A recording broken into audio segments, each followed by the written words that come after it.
ਦੁੱਲੇ ਭੱਟੀ ਦੀ ਕਹਾਣੀ ਇਲਿਆਸ ਘੁੰਮਣ ਦੀ ਜ਼ਬਾਨੀ ਕਿਸ ਦੋ।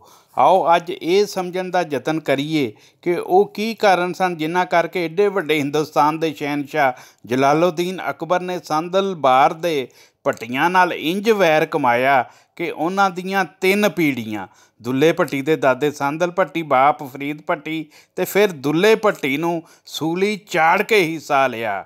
ਪੰਜਾਬ ਦੀ ਉਚੇਚਤਾ ਅਕਬਰ ਬਾਦਸ਼ਾਹ ਮੁੰਡ ਤੋਂ ਹੀ ਮੰਨਦਾ ਆਇਆ ਸੀ।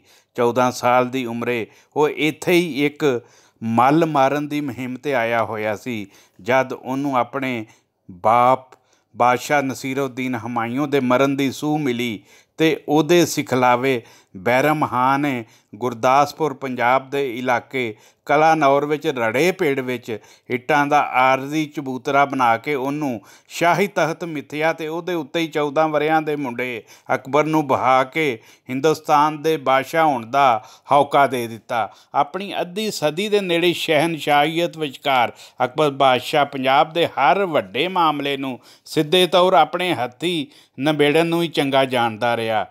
ਦੂਜੀ ਵਜ੍ਹਾ ਨਾਬਰੀ ਜਾਂ ਬਗਾਵਤ ਦਾ ਨਾਸ਼ ਮਾਰਨਾ ਵੀ ਅਕਬਰ ਬਾਦਸ਼ਾਹ ਦੀ ਨਜ਼ਰੇ ਪਹਿਲੀ ਥਾਂ ਕਰਨ ਵਾਲਾ ਕੰਮ ਰਿਹਾ। ਇੱਥੋਂ ਤੀਕਰ ਕਿ ਉਹਨੇ ਆਪਣੇ ਸਕੇ ਪੁੱਤਰ ਸਲੀਮ ਨੂੰ ਵੀ ਨਹੀਂ ਸੀ ਬਖਸ਼ਿਆ। ਇਸ ਲਈ ਭੱਟੀਆਂ ਦੇ ਬਾਗੀ ਬਣਨ ਨੂੰ ਉਹ ਕਿਵੇਂ ਕਬੂਲ ਕਰ ਸਕਦਾ ਸੀ। ਮਾਲੀਆ ਦੇਣ ਤੋਂ ਨਾ ਕਰ ਦੇਣਾ ਤੀਜੀ ਵਜ੍ਹਾ ਸੀ। ਫਿਰ ਹੋਰ ਵਾਈਵਾਨਾਂ ਦਾ ਵੀ ਸੰਦਲ ਭੱਟੀ ਅਤੇ ਉਹਦੀ ਔਲਾਦ ਪਿੱਛੇ ਲੱਗਣਾ ਉਹ ਮਾਲੀ ਸੱਟ ਸੀ ਜਿਹਨੂੰ ਇਹ ਚੁਗੱਤਾਸ਼ਾਹੀ ਕਿਵੇਂ ਜਰ ਸਕਦੀ ਸੀ। ਅਗਲਾ ਕਾਰਨ ਸੰਦਲਬਾਰ ਦੇ ਲੰਮੇ ਚੌੜੇ ਇਲਾਕੇ ਦਾ ਉਹ ਥਾਂ ਟਿਕਾਣਾ ਸੀ ਜਿਹਦੇ ਵਿੱਚੋਂ ਜਾਂ ਨੇੜਿਓਂ ਰਾਹ ਅਫਗਾਨਿਸਤਾਨ ਅਤੇ ਈਰਾਨ ਵੱਲ ਜਾਂਦੇ ਸਨ। ਇਹਨਾਂ ਰਾਹਾਂ ਦੀ ਸਾਂਭ ਕਰਨਾ ਹਿੰਦੁਸਤਾਨ ਦੀ ਸ਼ਾਹੀ ਜਿਹੜੀ ਸੀ ਉਹਦੇ ਵਪਾਰ ਅਤੇ ਬਾਹਰੋਂ ਮਾਲ ਦੇ ਆਉਣ ਜਾਣ ਵਿੱਚ ਅੜਿੱਕਾ ਪੈਦਾ ਕਰ ਸਕਦਾ ਸੀ। ਸ਼ੁਕਰੀਆ।